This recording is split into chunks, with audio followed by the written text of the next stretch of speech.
All right, listeners, so get ready, because today we are taking a deep dive into a chapter book. Oh, yeah. And not just any chapter book. This one is a little different. Definitely. We've got excerpts, the team has been hard at work and they've sent over some stuff, and there are highlights notes, Sticky tabs. sticky tabs. Oh, yeah. They went all in on this one. Someone got really into this story, For sure. and so we're going to figure out why together. Yeah, it's an intriguing mix, to say the least. It really is. Sci-fi A erotica. little bit of everything.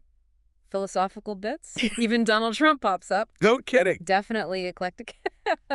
Our goal today is to unpack this story and see what it all means, if anything. Well, the setting alone is wild. Yeah. We bounce between Earth, Megacity 4, Okay. the Hypersphere, All right. giving off major sci-fi vibes, but with a definite sense of absurdist humor. Hmm. What do you think, listener, feeling that genre blend? Definitely. And then there are the characters, the Puerile King, Johannes Wilkenssburg, and a Detective Jones who appears out of thin air. Oh, yeah. Their relationships are totally unclear. Love story, power struggle, Cosmic prank. cosmic prank. Yeah, the mystery deepens. Ooh, those Puerile King diary entries are something else. Oh, yeah. It's like cosmic level teenage angst, complaining about being mocked by eldritch beings and wiping out civilizations by accident. It's outrageous.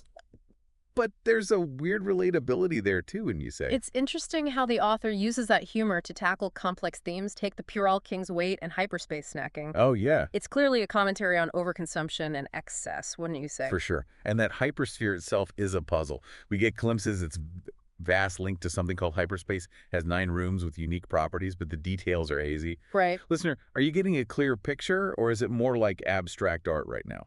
Abstract art is a good way to put it. The author even throws in the hypercube without explaining what it is, a place of being, an idea. Yeah. It's almost as if they're intentionally keeping things obscure, making us work for it. Okay, so we've got this hypersphere, and it seems like the 9th room is the key to hyperspace. Right. You have to go through the other 8 first, and this is where it gets really trippy. The laws of physics go out the window in hyperspace. You can be in multiple places and times at once. Right, and that actually connects back to the second room where time and perception get all warped. It's like the author is exploring subjective reality where everyone experiences the world differently. Whoa, that's a lot to process. Yeah. But there's also this societal commentary running throughout. We see mentions of calcium-based privilege, critiques of celebrity culture, jabs at politicians. It's a wild mix. What's fascinating is how the author uses satire and absurdity to highlight the absurdity of our own world. They're poking at the things we take for granted, making us question those norms. It's definitely thought-provoking. And then, bam, Donald Trump shows up. What was that about? I think his appearance is symbolic rather than literal. He's obsessed with reaching the hypersphere, even if it means ditching Earth. It's like the author is using him, a figure known for outrageous ambition, to represent that relentless pursuit of power, no matter the cost. It's definitely unexpected. Speaking of unexpected, we have Detective Jones, who seems to drop into the story out of nowhere. Right. It's almost like the author suddenly decided they needed more action. Right. His role is still unclear, but he might be the key to unlocking the hypersphere's secrets. He's investigating something, though we don't know what. Maybe he's trying to make sense of this chaotic world just like we are. And then there are these moments where the text talks directly to the reader, asking if we're following along and challenging how we interpret things. Yeah. It's a little unsettling, but definitely keeps you engaged. That's called metafiction. The author breaking that fourth wall and acknowledging the story as a construct. It blurs the lines between fiction and reality, pulling the reader into the creative process. Pretty cool, huh? Definitely makes you think so. Is all this chaos intentional? Is the author a genius storyteller or just eccentric? What do you think is going on here, listener? It's a captivating mix, that's for sure. But what's the author trying to achieve with all this deliberate confusion and genre bending?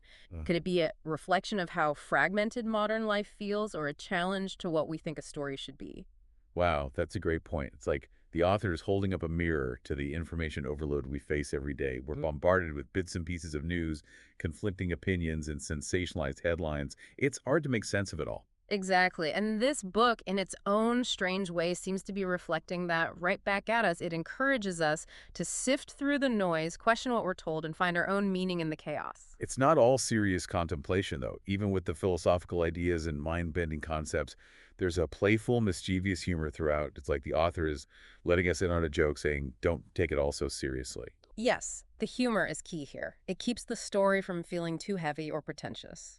It reminds us that even when faced with big questions and confusing narratives, we can still find joy and amusement in the absurdity of it all. Okay, so we've got this incredible blend of sci-fi, erotica, philosophy, and humor all wrapped up in this metafictional package. But what about the plot? Is there a story we can actually follow? There are definitely threads we can trace. We have the Puerile King wrestling with his hyperspace addiction, Johannes Wilkenssburg yearning for his unrequited love, and Detective Jones investigating something mysterious. But how these threads connect, or even if they do, remains a mystery waiting to be unraveled.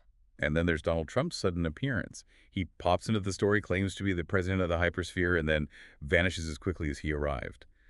What do you make of that, listener? Does it add to the story, or is it just a distraction?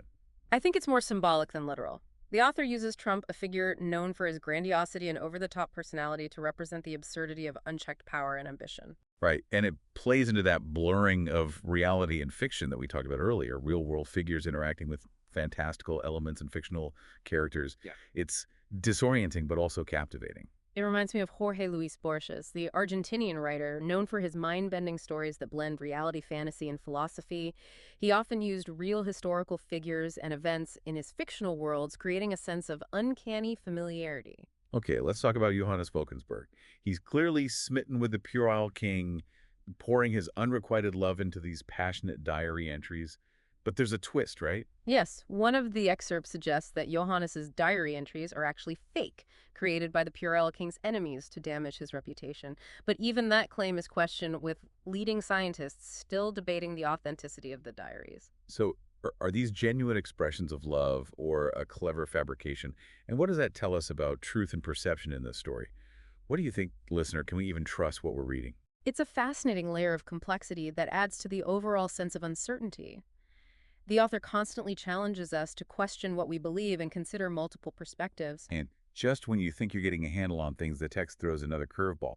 There's a section where the narrator summarizes the plot so far, but it's full of contradictions, inconsistencies, and metafictional asides. That's right. The narrator even admits to not knowing how certain events connect, leaving it up to the reader to decide. It's like the author is saying, hey, I'm making this up as I go along, and you're welcome to join in the fun. It's frustrating and exhilarating at the same time, like trying to solve a puzzle where the pieces keep changing shape, but you get the sense that the author is in on the joke, and that makes it so enjoyable. And that brings us back to those metafictional elements. The text is constantly reminding us that this is a story, a construct, an artifice, but at the same time it asks us to engage with it emotionally and intellectually to find meaning in the chaos. It's a literary game, and the author sets up the rules, but then invites us to play along. The more we play, the more we realize those rules are constantly changing, and that's part of the challenge. It reminds us that there's no single right way to interpret a story. Each reader brings their own experiences, biases, and perspectives to the text, creating a unique and personal meaning. Which leads to a fascinating question. What does this book say about you, listener? What parts resonate with you and why? That's the beauty of metafiction. It forces us to confront our own assumptions and biases and become active participants in creating meaning. So as we continue our deep dive into this strange and wonderful chapter book, remember there are no easy answers.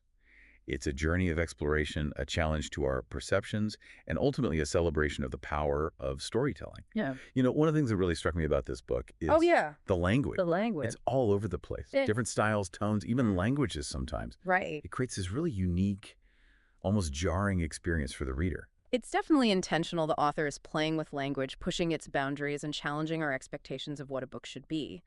It reminds me of postmodern writers like William S. Burroughs or Kathy Aker, who used fragmented narratives and experimental language to break the mold.